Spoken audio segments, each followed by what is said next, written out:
दर्शकों, अन्याय बर्दाश्त करके और कब तक चुपचाप बैठे रहेंगे हम लोग? हिम्मत करके किसी भी अन्याय के खिलाफ आवाज उठानी होगी हमें, नहीं तो आप लोगों की हालत भी मेरी बड़ी ननद के पति रविलाल गुप्ता जैसी ही होगी। ईमानदार, सच्चा एक शिक्षक स्कूल के करप्शन की साजिश में फंसकर चुपचाप सजा भोग रहे हैं, लेकिन वो निर्दोष है। उनकी पूरी जिंदगी बर्बाद होने वाली है। इस तरह हाथ पे हाथ धरे कैसे बैठे रहे? जिसने गलती की है उसे तो सजा मिलनी ही चाहिए। इसीलिए आज जा रही हूँ रविलाल गुप्ता जी के साथ मिलने, और मैं उन्हें इस समस्या से जरूर निकालूंगी। क्या हुआ? तुमने अचानक इस तरह मुझे यहाँ बुला लिया? कुछ हुआ है क्या? नहीं, असल में मैं यहाँ आपसे कुछ जानने आई हूँ। आपकी केस अभी कहाँ तक पहुँची है? कोई सॉल्यूशन निकला? नहीं, अगले महीने फिर से मेरे केस की सुनवाई है, लेकिन सोच रहा हूँ मैं इस बार कोर्ट नहीं जाऊंगा। फिर जो होगा देखा जाएगा। कोर्ट नहीं जाएंगे? देखिए जीजा जी, एक बात मैं मानती हूँ, जो लोग गलत करते हैं सजा से भी सिर्फ वही डरते हैं। इसीलिए अगर आप कोर्ट नहीं जाएंगे तो सबका शक यकीन में बदल जाएगा। यहाँ तक कि जो आपके अपने हैं वो भी आप पर शक करेंगे। सुनवाई होने के बाद भी लोग मुझे ही दोषी ठहराएंगे। अभी तक फैसला आया नहीं, फिर भी लोग मुझे गलत समझ रहे हैं। लेकिन वो आदमी जब ये साबित कर देगा कि वो चोरी सच में मैंने ही की थी, तब सभी लोग इसी को सच मान लेंगे। आप इतने यकीन के साथ कैसे कह सकते हैं कि वो साबित कर देगा? और वो आदमी कौन है जीजा जी? अब नहीं मालिनी, तुम इन सब चक्करों में मत फंसो। मैं नहीं चाहता कि तुम इन सब मामलों में किसी तरह फंस जाओ। मैंने तय किया है कि और किसी से इस बारे में कुछ नहीं कहूँगा। सच झूठ कुछ भी नहीं। लेकिन मैं सुनना चाहती हूँ जीजा जी, मैं अन्याय के खिलाफ लड़ना चाहती हूँ। अन्याय चुपचाप सह लेना भी एक बहुत बड़ा अन्याय होता है। आप एक शिक्षक है, आपसे आपके स्टूडेंट क्या सीखेंगे जीजा जी? और रोनिता, आपकी बेटी, वो आपके बारे में क्या सोचेगी? हाँ, रोनिता, मेरी बेटी के लिए ही मुझे अपना मुंह हमेशा हमेशा के लिए बंद रखना होगा मालिनी, नहीं तो वो शायद मेरी रोनो को नहीं, इससे अच्छा है मैं चुप ही रहूं। यही करना सही होगा। मैं नहीं चाहता कि मेरी वजह से मेरी इकलौती बेटी को कुछ हो जाए। कभी नहीं। अच्छा ठीक है, आप शांत हो जाइए। ये लीजिए, पानी पी लीजिए।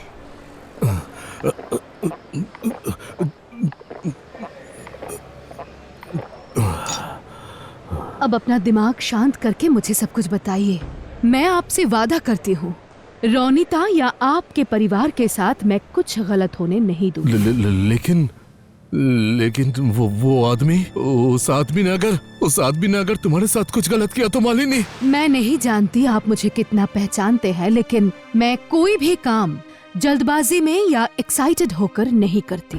ये जरूर आपने नोटिस किया होगा जब मैंने रोनिता के स्कूल का मामला हैंडल किया था। हाँ, वो तो मुझे पता है, लेकिन मुझे पता है समाज को बदलने के लिए सबसे पहले अपनी सेफ्टी के बारे में सोचना चाहिए, और इस मामले का ध्यान मैं अच्छे से रखती हूँ। आप बेफिक्र होकर बोलिए। उस आदमी का नाम है सम्राट गिरबड़े।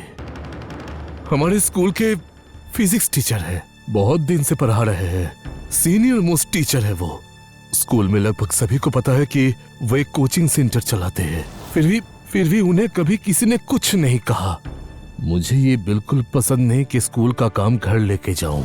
इसलिए उस दिन मैं स्कूल खत्म होने के बाद टीचर्स रूम में बैठ के पेपर्स चेक कर रहा था। बहुत सारे पेपर टेबल पर रखे हुए थे, इसलिए उन कॉपीज के पीछे मेरा चेहरा छुप गया था और कोई देख नहीं पा रहा था। मैंने अचानक किसी को बात करते हुए सुना, और कॉपीज के पीछे से मैंने झांक कर देखा सम्राट जी दीपक सिन्हा नाम के क्लास 11 के एक नए बच्चे को हाथ पकड़कर स्टाफ रूम के अंदर लेकर आ रहे हैं।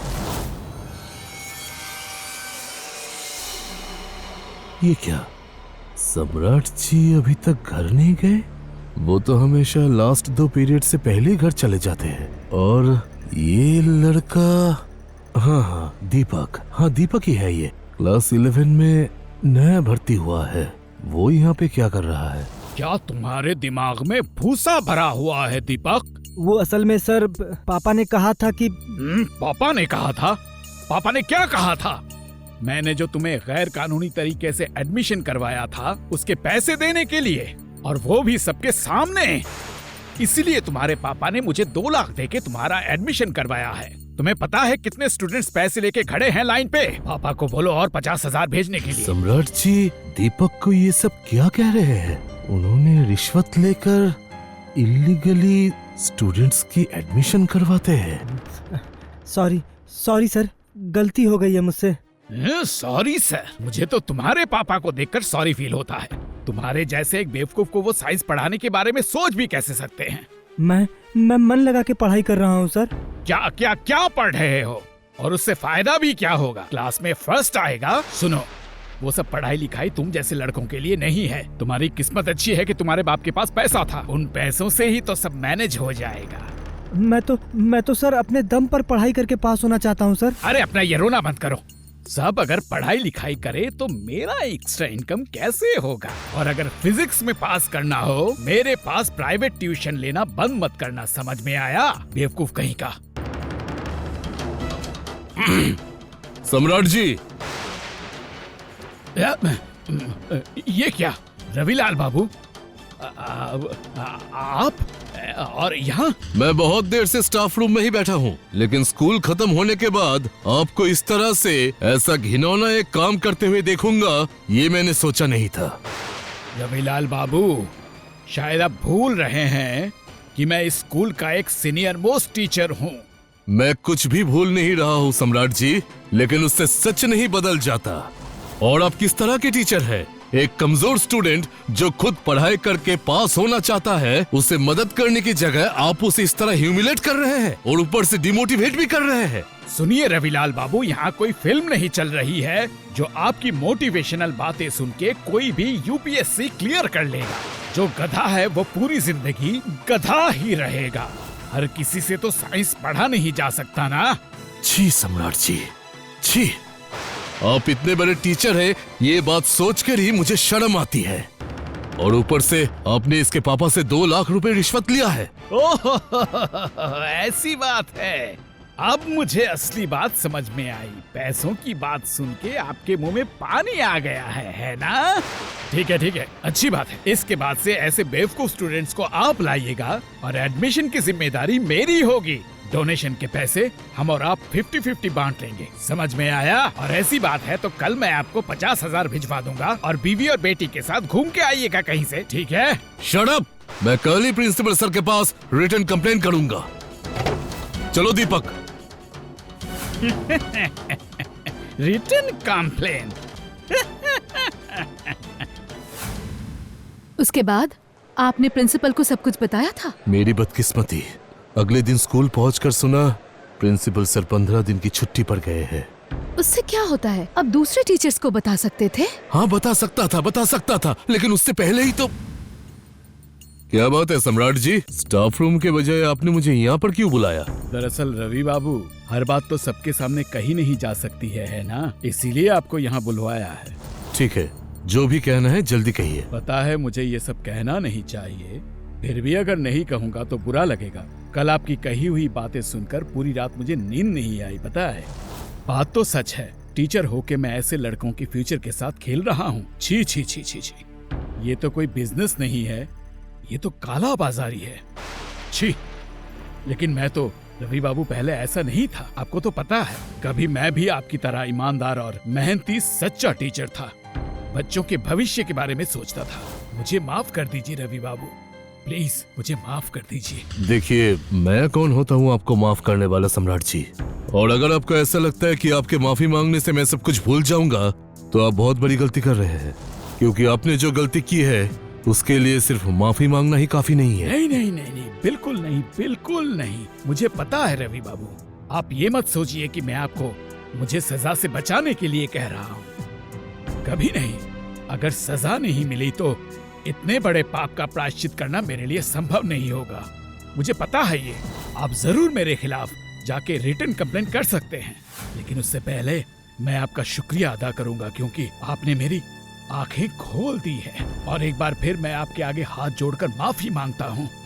मुझे माफ कर दीजिए रवि बाबू, प्लीज मुझे माफ कर दीजिए। अरे अरे, आप ये क्या कर रहे हैं? कल से पश्चाताप की अग्नि में जलकर यकीन मानिए मेरा दम घुट रहा है रवि बाबू। पूरी रात मैं सो नहीं पाया, मुझे सांस लेने में तकलीफ हो रही है। क्या हुआ आपको? सम्राट जी, आप ठीक तो है ना? आप यहीं रुकिए, मैं डॉक्टर को बुलाता हूँ। नहीं, डॉक्टर बुलाने की जरूरत नहीं है। दरअसल जब मैं टेंशन में होता हूँ तब मेरे साथ ऐसा ही होता है। 2 दिन घर में आराम करूंगा तो ठीक हो जाऊंगा। आप मेरे लिए एक काम कर सकते हैं रवि बाबू? हाँ, बताइए ना, क्या करना होगा? ये लीजिए मेरे लॉकर की चाबी। चाबी? और ये चाबी का मैं क्या करूंगा? स्टाफ रूम में मेरे लॉकर में दीपक के पापा के दिए हुए 2 लाख रुपए रखे हुए हैं। आप उसे अपने साथ घर ले जाइए प्लीज। जैसे भी हो आप उसे दीपक के पापा को लौटा दीजिए। लेकिन मैं ही क्यों? मैं दीपक के पापा से नजरें नहीं मिला पाऊंगा रवि बाबू। अब और शर्मिंदा होने का मन नहीं कर रहा है रवि बाबू, आप समझा कीजिए। मुझे बेइज्जत होने से, सबके सामने बेइज्जत होने से मुझे बचा लीजिए रवि बाबू। अब मैं क्या कह रहा था कि अच्छा ठीक है मैं करता हूँ। ये पैसे आप जरूर घर ले जाइएगा, यहाँ मत रखिएगा।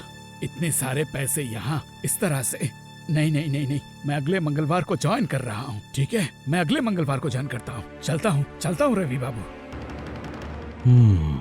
देखता हूँ क्या किया जा सकता है।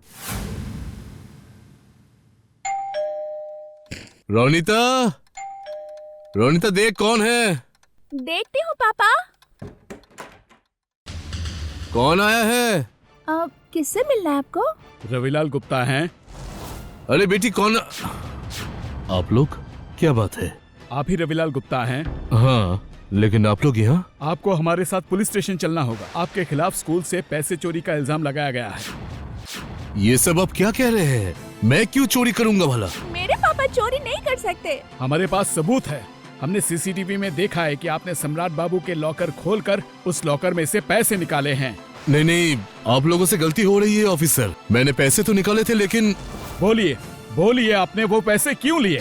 अब देखिए, यकीन कीजिए मैंने चोरी नहीं की है। अगर यकीन ना हो तो हमारे फिजिक्स टीचर सम्राट गिरपड़े से आप पूछ सकते हैं। किसे? सम्राट गिरपड़े से? सम्राट जी ने तो खुद ही आपके खिलाफ कंप्लेन की है। उन्होंने कहा कि 1 दिन पहले उनकी चाबी गुम हो गई थी। स्कूल फंड के पैसे प्रिंसिपल सर ने उनके पास रखे थे और उसी का फायदा उठाकर आपने छी, एक टीचर होके। चलिए आप मेरे साथ। सम्राट जी, ये सब कहा है आप लोगों से? यकीन कीजिए ऑफिसर, मैंने चोरी नहीं की है। मुझे अरेस्ट मत कीजिए प्लीज, मुझे छोड़ दीजिए। मुझे कुछ नहीं सुनना, आपको जो भी कहना है थाने में जाकर कहिए। Please officer, please. पापा, माँ।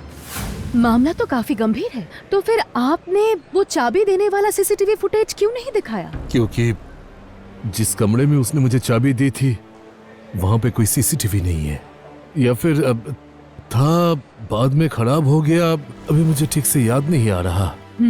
आई सी, वेल मेड प्लान। इसीलिए आपको उस कमरे में अकेले बुलाकर। वो इंसान बहुत पावरफुल है मालिनी। यहाँ तक कि रोनिता के स्कूल में उसी आदमी ने अपने पावर का इस्तेमाल करके घोटाला किया है। उसने फोन करके खुद मुझसे ये कहा है, और इसीलिए मैं और उसके खिलाफ लड़ना नहीं चाहता। ठीक है, आपको कुछ करने की जरूरत नहीं है। और एक बात सुन लीजिए, ये कोई पावर का खेल नहीं है, ये दिमाग का खेल है। अब मैं भी देखती हूँ पाप जीतेगा या पुण्य जीतेगा। आप सिर्फ मुझे उस ट्यूशन क्लास का एड्रेस दीजिए। और रोनिता को क्या उस सम्राट ने कभी देखा है? अब नहीं। वो बहुत साल पहले एक बार रोनिता के स्कूल में गया था एक प्रोग्राम में, तब तो रोनिता बहुत छोटी थी। ठीक है, हो जाएगा। सुन रोनिता, हाथ में ज्यादा वक्त नहीं है। तू एक सिंपल फ्रॉक पहनकर बिना मेकअप के बिल्कुल बच्चों की तरह सजकर मैं एक एड्रेस देती हूँ, वहाँ पर जल्दी आ जा। हाँ हाँ, मैं सब कुछ बताऊंगी, पहले तू आ तो। हाँ, रखती हूँ। क्या हुआ, डर लग रहा है? थोड़ा थोड़ा, लेकिन पापा के लिए तो मुझे ये करना ही होगा।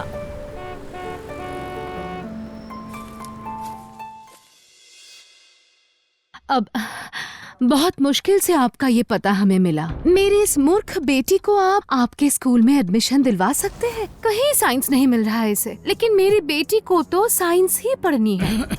ऐसा क्या? ठीक है, मैंने इस साल ऐसे कितने गधों को हमारे स्कूल में एडमिशन दिलवाया है, और आपकी लड़की ने क्या दोष किया है? लेकिन प्रिंसिपल सर, अगर असल में इसे 10th क्लास में मैथ्स में सिर्फ 41 मिले थे।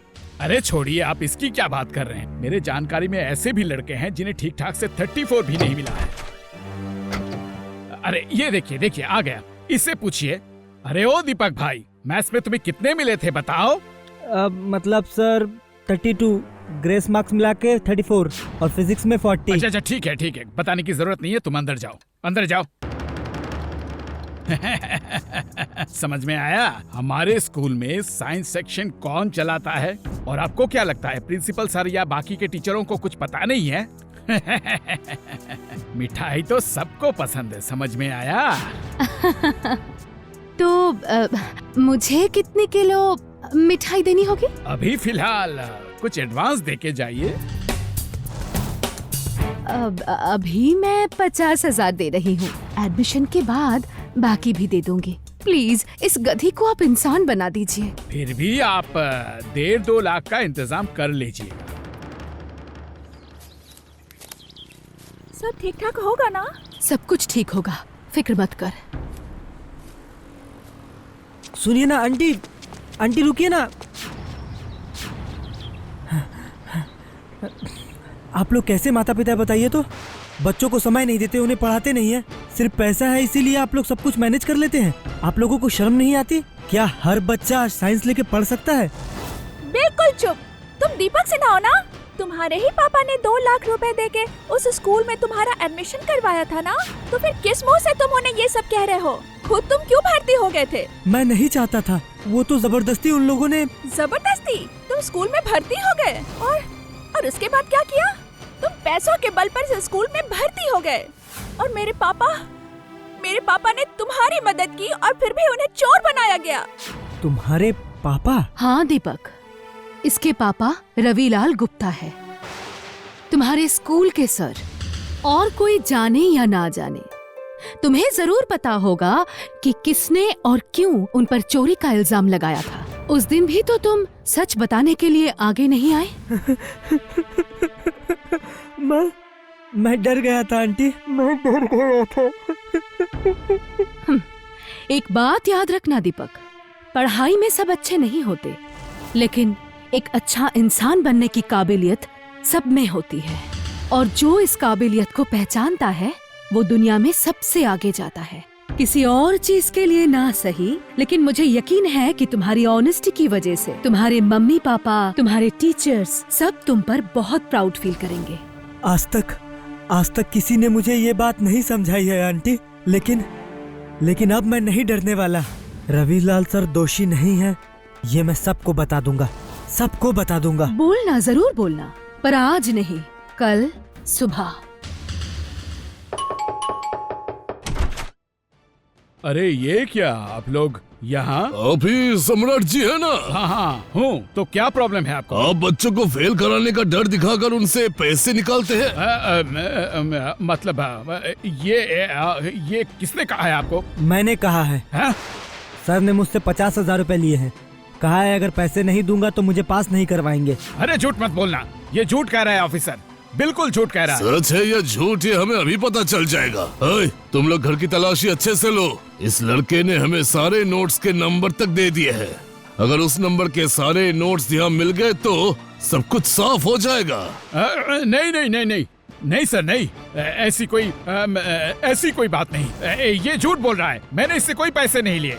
हाँ हाँ, वो तलाशी के बाद ही पता चल जाएगा। नहीं नहीं नहीं सर, प्लीज प्लीज सर, मैंने उससे पैसे नहीं लिए। मैंने तो एडमिशन कराने के लिए मतलब सर क्या कहूँ आपको सर। बिल्कुल सही। ये स्कूल में एडमिशन दिलवाने के लिए 50,000 रुपए रिश्वत लेते हैं। ये क्या हो रहा है? और ये घिनौना काम ये बहुत दिनों से कर रहे हैं। और ये बात रविलाल गुप्ता जी को पता चल गई थी, इसीलिए इन्होंने इन पर चोरी का इल्जाम लगा दिया। सब मिलकर झूठ बोलने आए हैं। अरे ओ रविलाल, तुम्हें अभी तक सबक नहीं मिला? ऑफिसर, मैंने इससे पहले कभी ये सब नहीं किया। और मतलब इस लड़की को अभी तक स्कूल में एडमिशन नहीं मिला। तो फिर आप ये सब साबित कैसे करेंगे? ये मैं साबित करूंगा सर। दीपक तुम चुप रहो, तुम्हें अब कुछ और कहने की जरूरत नहीं। नहीं सर, उसी दिन मुझे सब सच बता देना चाहिए था। सर, मेरे पापा ने सम्राट जी को 2 लाख रुपए देकर उस स्कूल में मेरा एडमिशन करवाया था, और वो पैसे देने का सबूत आपको स्कूल के सीसीटीवी फुटेज में मिल जाएगा सर। रविलाल सर ने मेरे बारे में सोचकर कुछ भी नहीं कहा था, क्योंकि अगर वो कहते तो मेरी पढ़ाई बंद हो जाती। लेकिन इस आंटी ने मुझे समझाया है, एक अच्छा स्टूडेंट बनना से ज्यादा जरूरी एक अच्छा इंसान बनना है सर। बिल्कुल। चलिए सम्राट जी, अब हम लोग आपको फिजिक्स पढ़ाएंगे। मतलब सीसीटीवी फुटेज, मतलब मेरे स्टाफ रूम में। चलिए।